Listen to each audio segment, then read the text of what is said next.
La dernière section, c'est une sorte de conclusion, le verset 4, 5 et 6 du chapitre 4 de Malachie. C'est une sorte de conclusion de tout ce qu'on a dit. Nous avons parlé de Malachie sous le thème « Le Dieu souverain ». Et c'est vrai, dans le livre de Malachie, la grande tension qu'il y a, c'est que vous avez un peuple qui se dit « mais ce Dieu n'est pas vraiment au contrôle ». On nous a vendu du vent, on nous a vendu un mythe, on nous a dit que Dieu serait avec nous, qu'il ferait des grandes choses parmi nous. Mais on ne voit pas ces grandes choses, on ne sent pas ces grandes choses, on ne vit pas ces grandes choses. Et donc vous avez un peuple antipathique. Il n'a plus du goût à suivre Jésus, à suivre Dieu. Il n'a plus du goût à imiter les choses de Dieu parce qu'il pense que Dieu l'a déçu. Et de l'autre côté, vous avez un prophète à qui Dieu a donné un message pour aller parler à ce peuple et lui rappeler qu'il est toujours le Dieu qui est au contrôle, qu'il est toujours le Dieu qui maîtrise ce qui se passe et que même s'il semble absent, il n'est pas absent. C'est ça la dynamique qu'il y a dans le livre de Malachie depuis le début. Et le livre de Malachie est construit sur une série de questions-réponses, 6 questions-réponses. Tournez avec moi dans le chapitre 1er. Quand Malachie reçoit la parole de Dieu, si vous allez dans l'Ancien Testament, c'est pourquoi on étudie un peu les prophètes, Dieu s'est révélé, Hébreu nous dit, de différentes façons, de différentes manières. Il y a des prophètes comme Osée à qui Dieu a dit « Fais un peu du théâtre, épouse une prostituée et dans ta relation avec ta femme, explique à Israël que c'est comme ça que Israël me traite. » Il y a d'autres qui, comme Malachie, reçoivent la parole de Dieu, mais quand il faut la dire, Dieu lui dit « Parle en forme de questions-réponses. Parle comme si je m'adressais à Israël et Israël me répondait. » Utilise une sorte de question rhétorique. Et il y a d'autres comme Ésaïe qui ont des visions. Ésaïe 6 vous dit qu'il était, soit en prière ou je ne sais pas quoi, mais il a vu une vision. Il est arrivé au trône de Dieu et Dieu lui a donné un message. Il y a d'autres comme Jérémie à qui Dieu parle et ils viennent et ils parlent. Et donc Dieu s'est adressé dans l'Ancien Testament au travers de ses prophètes de différentes façons et de différentes manières. Il y a d'autres comme Habakkuk, comme Amos qui observent la société et sur base de leur observation de la société, Dieu leur donne un message clair. Ce n'est pas des discours, ce n'est pas des discussions. Donc ici pour Malachie, nous avons 6 questions que le peuple semble poser à Dieu, 6 objections que le peuple semble dire pour justifier son apathie, pour justifier le fait que le peuple n'est plus sérieux dans sa religion, n'est plus sérieux dans sa dévotion envers Dieu. Et il y a 6 réponses que Dieu donne. Oracle de l'Éternel, Malachie chapitre 1er, oracle de l'Éternel, parole de l'Éternel à Israël par Malachie. Alors ici on a du verset 2 au verset 5, on a la première série de questions et de réponses. Je vous ai aimé, dit l'Éternel, et vous dites, en quoi nous as-tu aimé? Il y a ce que Dieu dit, il y a la question d'Israël. Dit, oui, tu dis que tu nous as aimé, mais tu nous as aimé en quoi? Nous sommes dans une société pleine d'injustice. Nous plantons, nous ne récoltons pas. Nous sommes sous le joug des gens qui nous gouvernent, qui sont des étrangers. Et tu veux nous dire que réellement tu nous aimes? Tu veux réellement dire que tu es un Dieu qui se soucie de nous alors que nous souffrons? Alors que nous n'avons plus de fierté nationale? Alors qu'on nous a dit que tu allais nous envoyer le roi pour venir nous sauver? Et maintenant on se retrouve encore sous le règne des étrangers? Alors qu'on nous a dit que ce temple-là, si on le reconstruit, tu vas descendre avec feu et nous allons rentrer dans ce temps où Israël, le monde entier avait peur d'Israël. Mais aujourd'hui, nous sommes la risée de tout le monde. Et tu veux réellement nous dire que tu nous aimes? Je crois que si vous êtes honnête, vous diriez aussi à un moment, vous avez eu ces mêmes questions. Beaucoup d'entre vous, vous êtes peut-être plus jeunes, mais je sais que ceux qui ont déjà vécu au moins 24-25 ans ici, à un moment, ça vous est arrivé de vous dire, mais Dieu, tu dis que tu m'aimes là. Vraiment, tu es sûr que tu m'aimes? Parce que moi, ce que je vois ici aujourd'hui, je vais dormir sans manger. Comment ça veut dire que tu m'aimes? Moi, ce que je vois, c'est que maintenant, je regarde dans 2 ans, je ne sais même pas si je vais avoir de l'argent pour payer les écoles. Est-ce que réellement tu m'aimes? Mon père est mort, ma mère est morte. Et maintenant, là, je suis en train de passer d'un membre de la famille à un autre et ils sont en train de jouer avec moi et de me ridiculiser. Vraiment, Dieu, tu es sûr que tu m'aimes? Je me souviens la première fois où je vais aux États-Unis, je rencontre un ami qui, lui, était déjà venu ici 2-3 fois. Et il me dit, un Congolais l'a approché un jour dans une de ses visites et il lui dit, mais pourquoi Dieu vous aime, vous les Américains, et ne nous aime pas nous? Bon, moi, c'était ma première visite aux États-Unis, mais je lui ai dit, moi, je ne suis même pas sûr que Dieu vous aime plus que nous. Et il s'est étonné. Il dit, pourquoi tu dis ça? Moi, j'ai dit, bon, tu sais, moi, je veux me marier. À l'époque, je n'étais pas encore marié. J'étais à 2-3 mois de me marier. J'ai dit, écoutez, je veux me marier bientôt, mais je crois que quand je vais élever mes enfants, je n'aurai pas peur que mon fils cherche à devenir une fille. C'est vrai, je n'aurai pas les hamburgers que vous avez ici, je n'aurai pas de grandes maisons. Mais je n'irai pas dans la chambre de mon fils en train de chercher s'il a des seringues et il est en train de s'injecter de la drogue.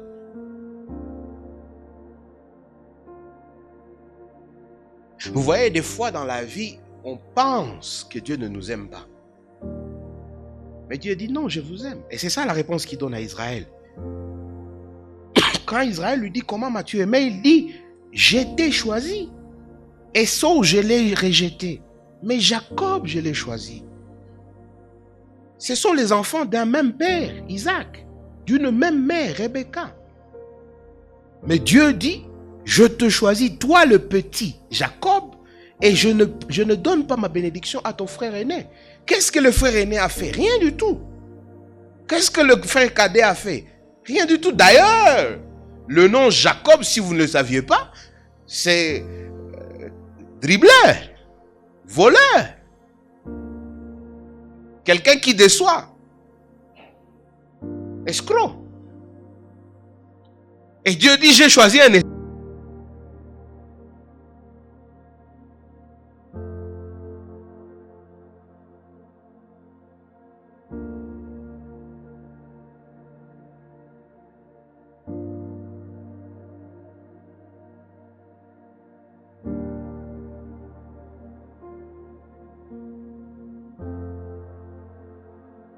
Et après leur avoir montré leurs erreurs, des sacrifices qui ne vaut pas, l'injustice dans la société, les gens qui ne sont pas sérieux dans leur vie, qui vivent une duplicité, qui changent la loi de Dieu. Dieu offre, il tend sa main de repentance. Il leur dit, revenez, je peux encore vous pardonner. Je veux vous pardonner. Et ils disent comment on va revenir. Et il dit, prouvez-moi. Je veux que vous me le prouviez en m'offrant des sacrifices qui valent. En fait, le point, Dieu c'est le créateur du ciel et de la terre. Et donc, il n'a pas besoin de leur dîme pour être Dieu. Mais leur dîme, leurs actions, leur dévouement, c'est qu'ils font pour Dieu. Si ça leur coûte, ça montre réellement que leur cœur est attaché à Dieu. Là, imaginez un peu, imaginez un peu. Vous êtes dans une relation, marié ou fiancé, je ne sais pas. Et c'est le jour de votre anniversaire. Et puis, bon, votre ami, copain, copine, mari ou femme vous envoie juste un petit texto, joyeux anniversaire. Vous vous sentez comment? Vous dites, ah oui, c'est rien. C'est d'ailleurs, c'est pourquoi chez nous, les Africains, il y a la dot. La dot, moi je pense, vous en monte. Mais la dot chez les Africains, c'est une façon de dire, bon, est-ce que réellement tu prends au sérieux cette dame? Est-ce que réellement tu es prêt? Si vous étiez enfant, vous savez, il y a beaucoup d'histoires où on disait non, on n'avait pas besoin de vaches ou de chèvres ou de quoi. On disait seulement, va tuer un lion. On veut voir si réellement tu es sérieux. Et c'est ça la même chose. Dieu, est-ce que Dieu a besoin de votre argent? Vous là, ce que vous avez là, vous pouvez donner à Dieu quoi? Il y a des gens qui se tapent la patrie, mais il n'a pas 1 million. Toi, tu penses qu'il y a 1 million de donnes? Chez Dieu, c'est quoi? Mais, quand tu donnes cet argent, tu montres réellement que ton cœur y est, que tu es prêt à sacrifier. Quand vous allez donner la dot, on vous demande 2 vaches, 3 vaches. Est-ce que vraiment cette fille vaut 2 vaches, 3 vaches? Si on doit la peser, on dit vache, mbiya, panaï, on va aller là. Non, dites-moi, est-ce que ça valait? Si les filles sont ici, ça va pas d'autres quoi, non, mais elle n'y pas ngombe sita. Excusez-moi les termes au bombaf. Parce que la vérité, c'est que c'est pas ça ta valeur. Mais c'était un geste pour montrer que le monsieur, il était sérieux. Je me souviens, j'avais fait une blague une fois, on va checker chez Kidogo. Bon, c'est dommage, ma femme, elle est retenue à la maison. Mais elle va suivre ça de toutes les façons. Je me souviens un jour, je lui ai dit, ça, on était un peu de fiancés, je lui ai dit, Bagnilo, ma femme a mis quoi, non? Au lieu de tout cas, on a mis ce qu'on a fait, on a fait quand on a fait facture. Eh, maman Gloire, on a fait facture. Parce qu'il y a aussi des filles qui aiment Bakusumbu, elle va dire vache, pareil à Kuseme. Quand on a venu vous parler, on a fait facture. Le coup, on a fait 100 000 kwangu, c'est $2. Le coup, on a mis $3 plus TVA. Donc, quand Israël donnait sa dîme, ce n'était pas pour montrer que Dieu a le quoi n'a sa franga. Pendant 40 ans, il les a nourris dans le désert. Ils mangeaient, ils buvaient. Vous lisez l'histoire du Nouveau Testament, vous avez un Jésus qui nourrit des gens à partir de 5 pains, à partir de 3 poissons. En fait, c'est les signes de dire « Je suis sérieux dans ce que je fais. J'aime Dieu plus que tout et je lui donne le meilleur de ce que j'ai. » Même si ça veut dire que je ne sais pas ce que je vais manger demain, je le lui donne. Parce que ma foi est plus en lui que dans ma sécurité. Parce que ma confiance est plus en lui que dans toute autre chose. C'est ça l'essence. Et donc Dieu dit revenez à moi. Et ça commence par quoi? Il dit que vos cœurs changent. Et quand vos cœurs vont changer, vous allez m'aimer plus que tout ce que vous avez. Vous n'allez plus vous accrocher sur l'argent. Et c'est que les gens oublient. Dans le Nouveau Testament, Jésus, le seul endroit où Jésus, il dit ça. Il dit, vous ne pouvez pas servir Dieu. Souvent les gens disent, Dieu et le diable. Non, non, non. Dieu dit, vous ne pouvez pas servir Dieu et l'argent. C'est ça ce que Jésus dit. Parce que l'argent, à un moment, devient un Dieu. Ça devient une sorte de source de sécurité. Ça devient une source de valeur. Ça devient une source... Vous avez déjà vu les gens qui ont l'argent, comment on dit? Vous avez vu au monde. Oh, ils se trompent. Ils sont que des humains. Et Dieu dit, si tu es prêt à donner ça, à les mettre à mes pieds, c'est-à-dire je deviens plus important que ça. Et donc ça veut dire que réellement tu m'aimes. Et c'est le signe de repentance. Et on a parlé des Zachée. Zachée, quand Zachée, on appelle dans l'art grave. C'est comme beaucoup de jeunes aujourd'hui, papa, l'art quoi, belle. Moi je me souviens, il y a quelqu'un qui, un jour j'ai lu sur son statut, il écrit, il y a quoi dedans pour moi? La première question, j'ai retrouvé mon bourraille. Ah, à quoi? Fabien, comment est-ce que vous? D'autres devises à bien aller, vous voyez? Mon là. À mon là, ah, merci. Et Dieu dit, pour ceux qui se disent ses enfants, ils doivent être capables de prendre l'argent et de le mettre au pied de Dieu, à l'autel de Dieu. Et c'est ce que Zachée fait. Quand Zachée rencontre Jésus, Zachée dit, mie ni mbele ni kwa papa, amuna lari misiko. Na Dieu alari niko pre ya kugombana na kila mtu, hata babangu wa kunizanda muzisha, mera yangu na muzisha nipate la. Mais leo hivi mimi nakutana na huyu Yesu, frango wote mimi naipa.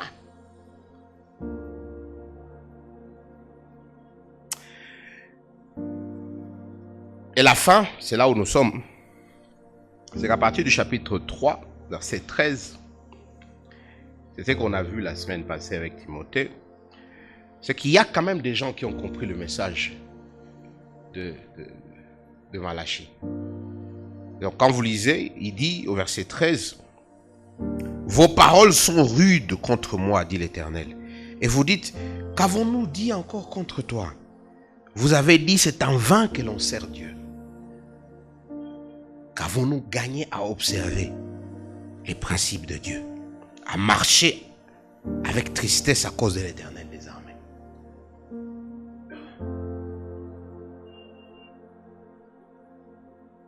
Je me souviens, un jour j'étais avec quelqu'un, on priait, une autre personne. Et puis quand cette personne a prié, comment elle peut prier comme ça? Mungu, ule mndugu alikutumikiaka ujana yake yote. Usimsahau. Comme si c'est une transaction. Comme si quand on est avec Dieu, c'est une transaction. Dieu, moi, commando quand on a visikiaka. Alishinda ujana akajikinga. Mungu sasa mkumbuke mbariki na watoto. Balikwambia Mungu mwechange ya. C'est une transaction. Donc aujourd'hui, Dieu, je n'ai pas menti, mais ça n'a même pas été là. Et Israël se rend compte que ce n'est pas une transaction parce qu'ils sont déçus. Ils disent, ah non, mon Dieu, trop, tout fait. Et beaucoup sont dans cette mentalité. Mungu, mimi nilikuwa najikinga kabisa hii masiku yote. Kisha mimi kabisa mimi nashinda masomo. Mimi nakosa bwana, mimi nakosa kazi. Qui t'a dit que c'est une transaction? Ce n'est pas une transaction. Et c'est dommage, je dois le dire. Beaucoup de pasteurs sont là en train de dire, vous voulez les bénédictions, suivez les lois de Dieu. Hey, vous pensez que Paul n'avait pas suivi les voies de Dieu? Paul est mort comment? Pierre, vous voulez me dire, vous êtes plus entre guillemets saint que Pierre. Pierre, il est mort comment? James, il est mort comment? Jacques, le frère de Jésus, il est mort comment? Le frère de Jésus, il est mort comment? Avec beaucoup de maisons.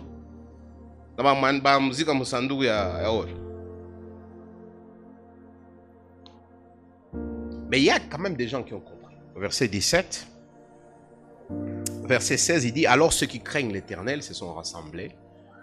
Et donc après, il m'a dit, tu Malachi à lycée, mais il y a quand même des gens qui ont compris et se sont rassemblés. Ils ont dit, il faut toujours dire. Il y a un appel de Dieu.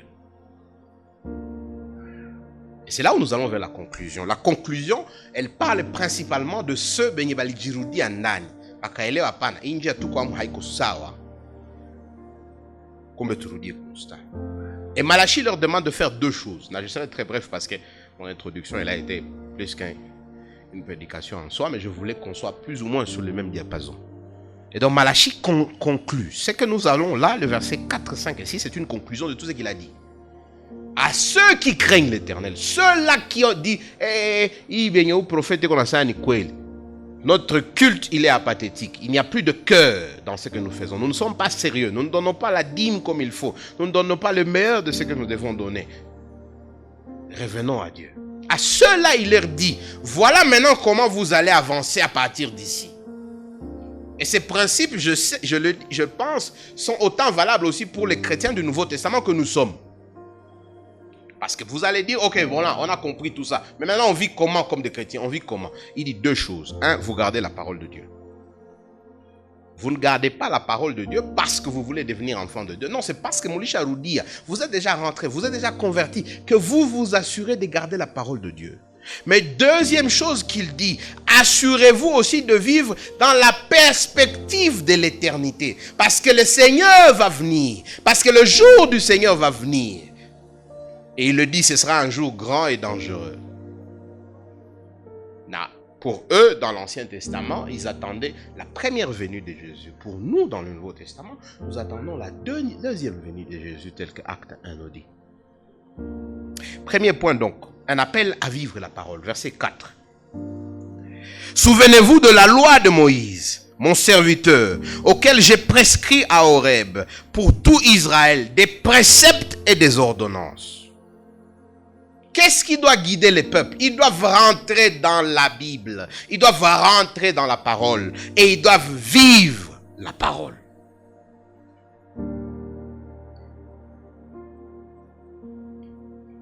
Et dans l'Ancien Testament, cette parole, c'était les lois que Dieu avait données à Moïse.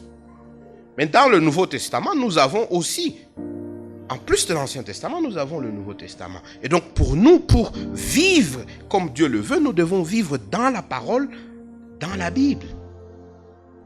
C'est vraiment dommage, moi, quand je vois beaucoup de gens, en posant le problème qu'il y a, les problèmes d'injustice que nous avons dans la société, les problèmes de souffrance que nous avons dans la société, les problèmes d'hypocrisie religieuse que nous avons dans la société, les gens disent non, venez à la soirée de rencontre avec Jésus.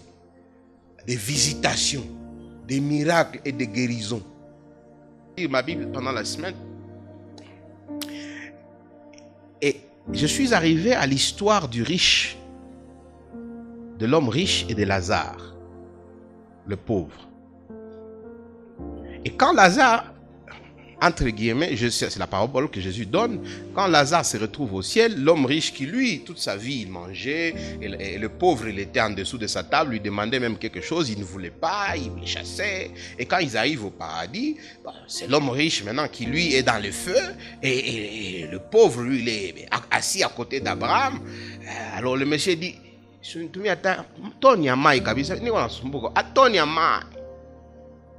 Ambia papa, chez na wakuna semaka tu mabiezi fika hatuwezi hata tunapenda kufikisha hata kufikisha.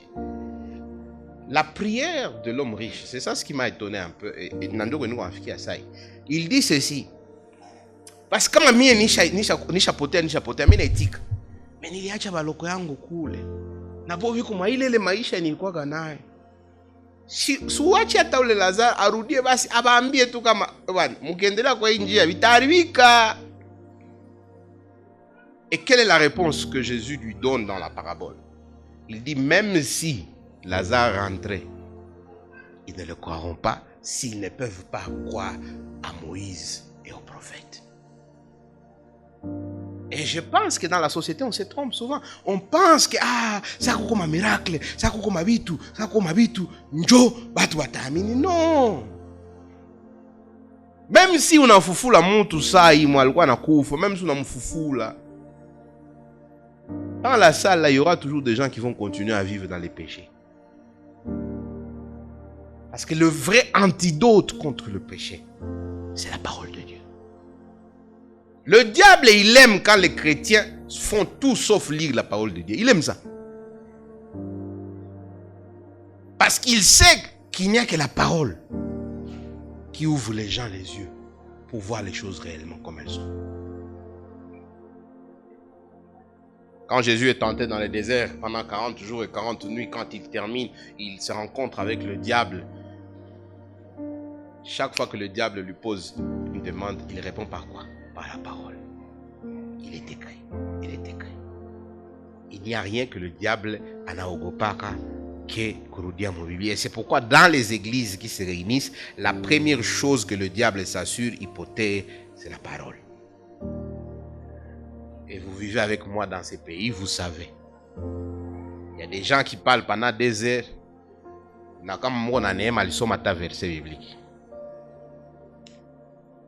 y a des gens qui parlent pendant des heures.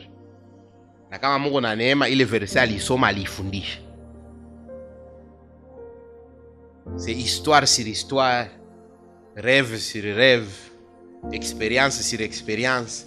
Et à la fin, vous sautez là-bas.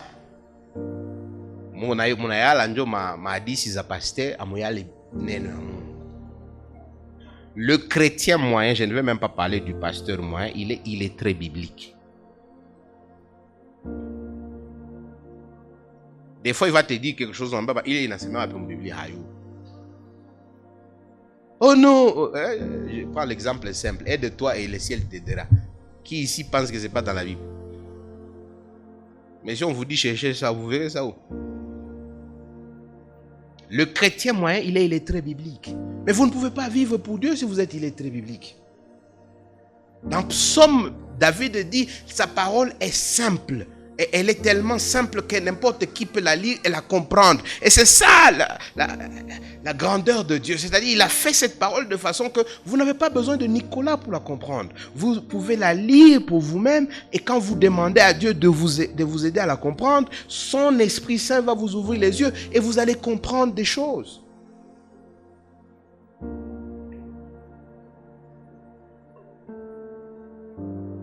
Parce que la vérité, c'est quoi? La vérité, c'est qu'en dehors de la parole, vous aurez du mal à vivre pour Dieu. Vous aurez du mal à vivre pour Dieu. Et cette parole, elle a quelle tâche? Parce qu'il y a aussi des gens qui pensent que la parole de Dieu, ou qui sont dans la Bible, on a touché à principes dans la Bible, il y a 25, 30. C'est ça que les Juifs faisaient, les pharisiens, ils avaient 663 principes. Il dit, si tu gardes ces principes, tu seras en bon terme avec Dieu. Et il y a aujourd'hui des gens qui pensent que tu sommes tout Biblia, tu touches ma principe, tu as zendra mka zote kila siku asubuhi nazisoma mama sasa hii nisifanye hii nifanye kisha magharibi mimi naangalia hii sikufa. Ah bon, ça c'était une bonne journée, merci. Là c'est pas l'évangile. Dans Galates, Paul nous rappelle, Galates 3, 24, 25, il nous dit la loi est un pédagogue. Romains 8 nous dit ce que la loi ne pouvait pas faire, Dieu l'a fait. Au fait, quand nous sommes dans la parole, quand nous cherchons à vivre la parole, nous nous rendons compte de notre faiblesse et de notre inefficacité à garder les lois de Dieu. Et qu'est-ce que nous faisons? Nous courons vers Jésus. Nous disons Yesu. Nilisoma walisema nisikue na tamani ya watu. Aya, mchana yote nilikuwa naangalia matelefoni za watu, nilikuwa sasa nipate telefoni na mimi. Mchana wote niishinda niko naangalia magari za watu, nasema ingekuwa yangu tu hivi. Mchana wote nilikuwa naangalia bafia watu au bagasha watu, nasema yo singepataka na mimi hata wavi. Et le soir, tu reviens et tu dis, Seigneur, je comprends que j'ai besoin de toi. Et c'est ça la bonne nouvelle chrétienne. C'est qu'en fait, quand nous sommes dans la parole, quand on nous demande de vivre la parole, c'est aussi pour nous rappeler qu'en fait, de nous-mêmes, nous ne pouvons pas. Et donc, nous avons besoin de nous cacher en Christ. Chaque fois, encore et encore et encore et encore. Et donc, chaque fois que tu es dans la parole, chaque fois que tu es en train de la lire, chaque fois que tu es en train de l'étudier, chaque fois que tu essaies de la vivre, et chaque fois que tu tombes, tu te rends compte que non, j'ai besoin de Jésus.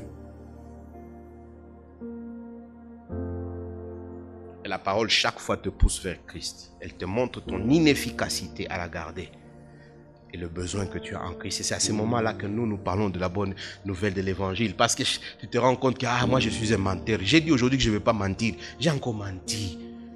Mais merci Seigneur parce qu'il y a Jésus. Merci parce que je ne suis pas condamné. Merci parce qu'il y a Jésus. J'ai dit aujourd'hui que Marolo si Tomboka, je ne veux pas me fâcher quand on va me provoquer. Mais après,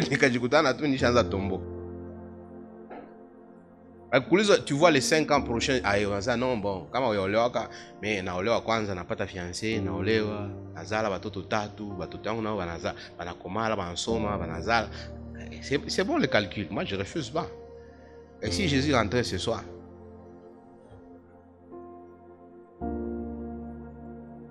Si Jésus rentrait ce soir, est-ce qu'il te trouvera en train de faire ce qu'il t'a demandé de faire? Comme on le voit dans Matthieu 25. Est-ce que moi et toi, on vit avec la perspective que Jésus va rentrer un jour?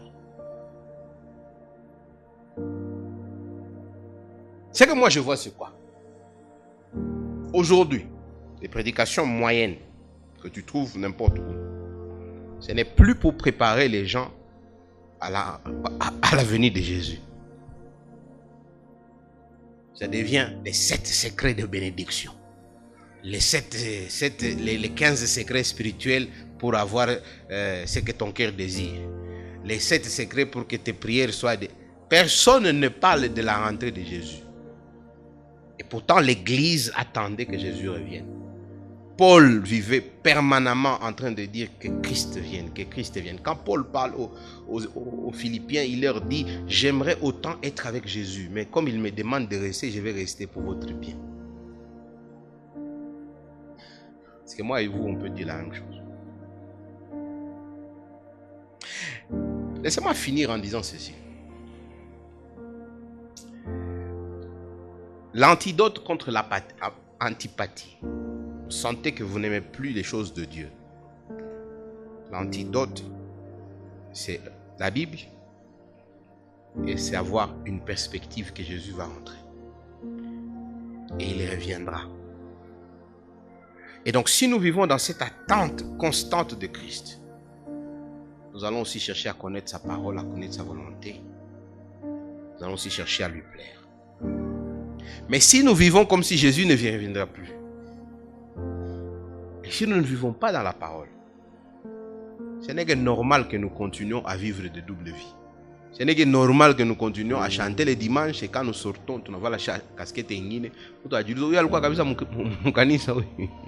Ce n'est que normal qu'on vienne à l'église ici, on chante, mais quand on rentre là-bas, on est des menteurs, des dribblés, des aventuriers. Et face à ça, il dit, ce jour sera grand et redoutable. Vous avez noté les deux termes. Il sera grand pourquoi? Il sera grand pour ceux qui attendaient qu'il revienne. Il sera redoutable pour ceux qui se retrouvent du mauvais côté, c'est-à-dire ceux qui se retrouvent en rébellion avec Dieu. Et je sais qu'aujourd'hui, les gens, ils ont peur de dire, mais c'est la vérité. La Bible nous dit qu'à la fin des temps, il y aura deux groupes. Il y aura ceux qui sont cachés en Christ, qui attendent avec grande impatience le retour de Jésus. Et quand ce retour viendra, ils seront très heureux parce que finalement, ils vont voir celui qu'ils ont aimé sans jamais l'avoir vu. Finalement, ils seront débarrassés de ce corps faible de péché. Finalement, ils vont vivre avec celui qu'ils aiment pour l'éternité. Et ce sera un grand jour de retrouvailles. Et il y aura les autres qui, pendant toute leur vie, ont ignoré Dieu. Qui finalement, ce jour-là, se retrouvent et ils se rendent compte, mais à ce moment-là, ils ne trouveront plus un sauveur. Ils trouveront un juge. Et ce sera un jour, comme la Bible dit, de grincements de dents et de pleurs. Ce sera un jour redoutable. Ce sera un jour de purification. Ce sera un jour de jugement. Vous savez quoi, mes chers frères? Le choix de ce que ce jour sera, vous le faites aujourd'hui. C'est vous aujourd'hui qui allez décider si ce jour-là sera un grand jour de retrouvailles avec votre Seigneur que vous aimez, que vous avez servi toute votre vie. Ou alors ce sera un jour de rencontrer un Seigneur que vous avez vécu contre lequel vous avez vécu en rébellion. Et à la fin, vous vous retrouvez que vous n'étiez pas aussi fort que vous pensiez. Et vous préparez au châtiment divin. C'est aujourd'hui. Et j'espère que vous ferez le bon choix. Tournons nos têtes.